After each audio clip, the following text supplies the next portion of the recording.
কিন্তু আমরা উপস্থিত রয়েছি শিলিগুড়ি শহরের গুরুত্বপূর্ণ স্টেশন নিউ জলপাইগুড়ি স্টেশনে, যে স্টেশনে রোজ দিন প্রায় কয়েক হাজার মানুষের আনাগোনা। বিশেষ করে এই মরশুমে কিন্তু আরও পর্যটকদের ঢল নেমে থাকে নিউ জলপাইগুড়ি স্টেশনে, কারণ দার্জিলিং পাহাড় থেকে শুরু করে প্রতিবেশী রাজ্য সিকিম সমস্ত জায়গাতে যেতে গেলেই কিন্তু এই স্টেশনে নেমেই তারপরেই যাত্রীরা যেয়ে থাকেন। ফলে এই স্টেশনের যে নিরাপত্তা রয়েছে তা কিন্তু অনেকটাই গুরুত্বপূর্ণ। ফলে এখানে যে যাত্রীরা রয়েছে তাদের সাথেও আমরা কথা বলেছি।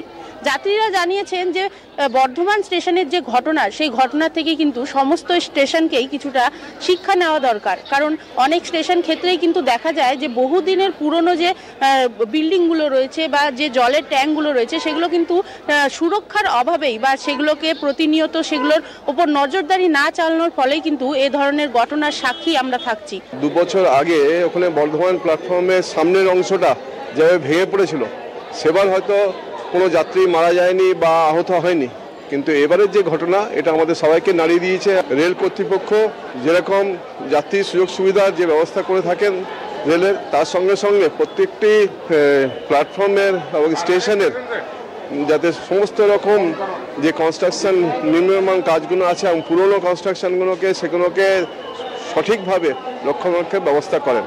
আমরা সবসময় চাইবো আমাদের সেফটি, কারণ আমাকে যে টিকিট কেটে ঢুকতে হয়, টিকিট না কাটলে তো আমাকে ফাইন করে দেবে।